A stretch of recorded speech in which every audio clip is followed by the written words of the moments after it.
kilala niyo kami mga kapatid. Dahil nagsisharean kayo. Kung hindi kami nakapunta doon, wala akong may share sa inyo. Ibang bagay na i-share sa inyo mga kapatid. Everybody say amen? Amen. Praise God. Now, look at the story. Samson was a fighter. He was a man of war. Every day there is war. He killed Philistines. He killed the enemies of God. There is always a battle, a war in his life every day. But at this time, mga kapatid, nahuli siya na hindi siya nakipaglaban. That's the very sad story in his life. Hinuli siya ng mga Pilisteo na walang kalaban-laban. Tinanggal ang kanyang mata na walang kalaban-laban. All the days of his life, he always fight. But at this time, nakatulog siya doon sa tuhod ni Delilah.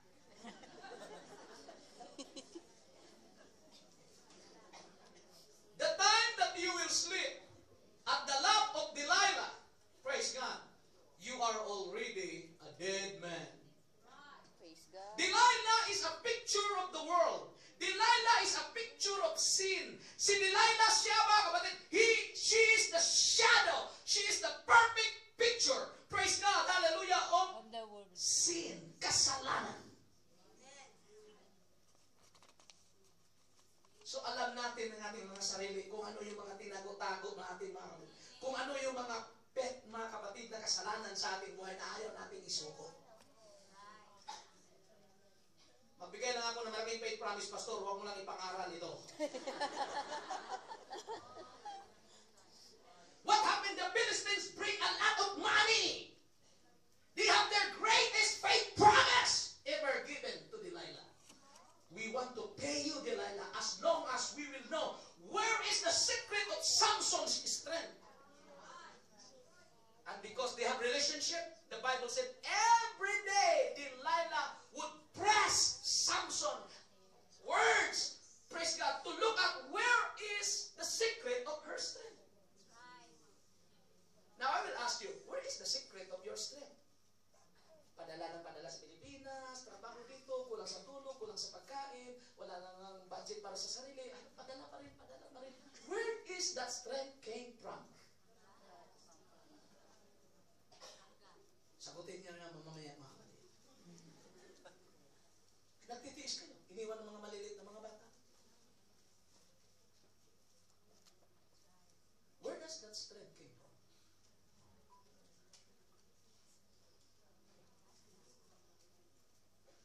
Delilah said, Sammy!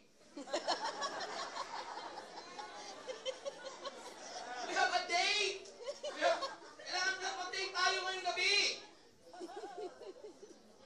Can you please me? If you really love me, please. Tell me the secret of your strength. Then Samson said, if you will bind me with new ropes, then my strength will be gone. And what happened? Delilah is the one who put the new ropes. Can you believe this? Delilah is the one who bind him with new ropes. And then Delilah shouted, Sammy!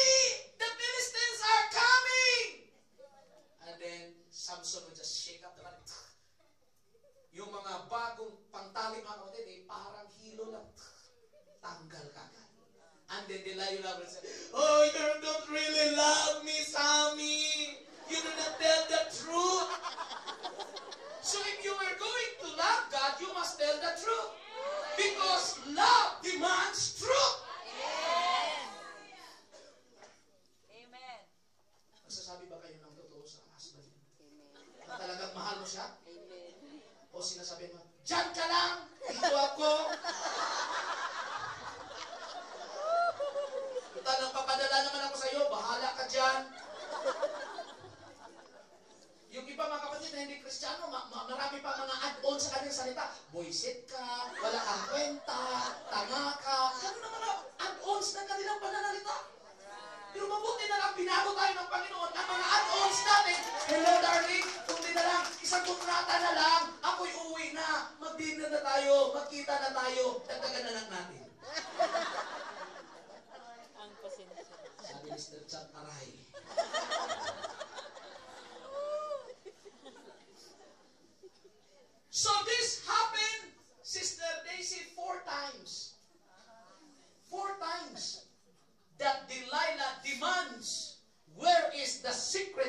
Samson's strength.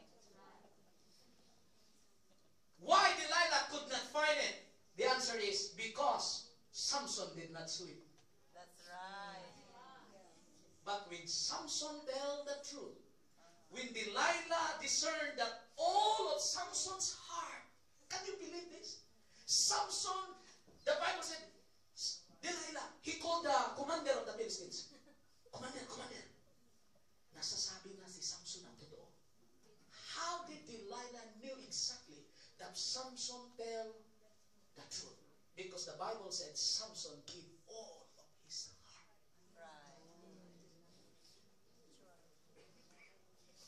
Kapag ang puso mo ay ibigay na sa kasalanan, tulog ka kaagad. Matutulog ka. Nasa tuhod ka na ni Delilah. When Samson slept, hallelujah, at the knees, the Bible said, Samson was sleeping in the knees of Delilah. Now you choose this. Praise God. That is why prayer is so difficult.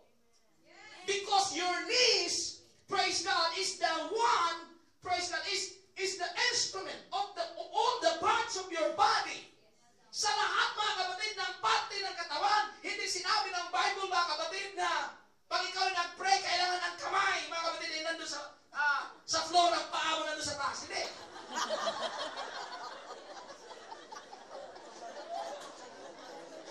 When you pray, it calls your knees.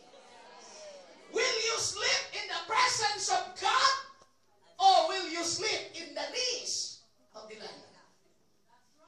Because the moment you sleep in the knees of your sin, sa mga kasalanan na pinakatago-tago mo sa buhay, makatulog ka doon. Ano sabi ni Delilah? Nung napansin niya na si Solomon, mga kapatid, si Samson ay humihiling na, the Bible said, Delilah calls a man to cut the 7 locks of his head, where the secret lies of his strength.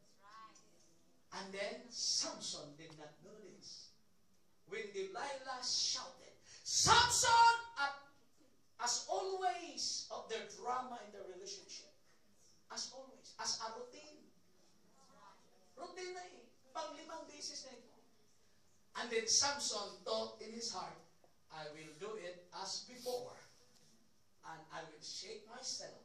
But the Bible said, Samson did not know that God already departed.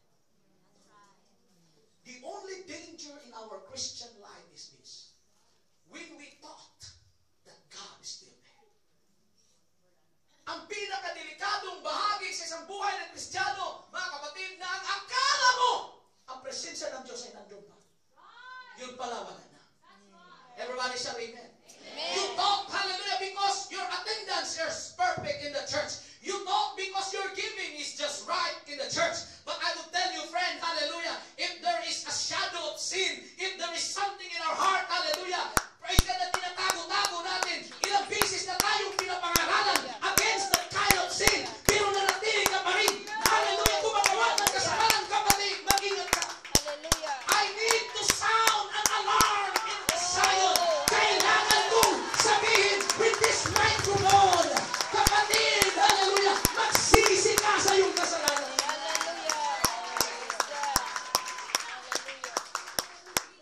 No one can escape at the day of the Lord. Why? Because the day of the Lord, it is a day of fire that will devour people. But people who have sounded their alarm on Holy Mountain, the Bible said, they are strong and they are great. So in Revelations chapter 22, the Bible tells us, 10 minutes more, praise God, pwede na po akong matulog. The Bible said, Jesus told John, John, you have heard everything. You have read everything, John. In Revelation 22 verse 10. He told John, do not seal the book. If you buy something, sis, especially in like mercury drugs, if it is medicine or like a bottle there is always a reminder. Do not accept if seal is broken. Seal is a guarantee that the product is genuine, the product is safe, that the product has undergone stringent like quality control. It goes to a quality control. It is approved by the health department, something like that.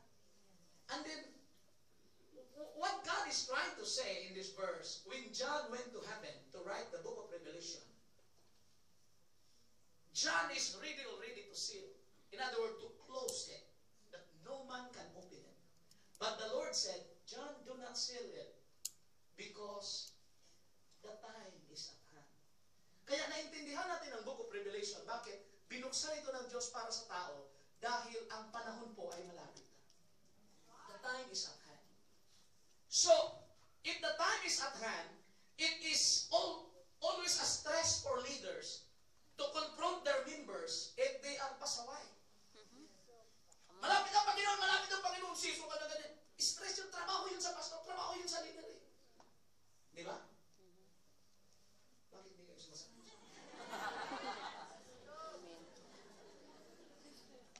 Nakakapagod magdala ng kaluluwa. Napakahirap magdala ng tao. Kung ang taong dinadala mo, ayaw sumunod sa iyo. Kasi gusto ding mag-leader sa sarili niya.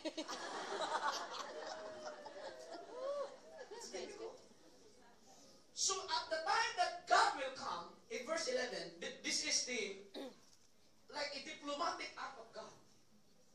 Ito na pong gagawin natin dyan. He that is unjust, let him be unjust still. Pabayaan na lang. Yung ayaw magpasaway, yung ayaw matuto, pabayaan na lang.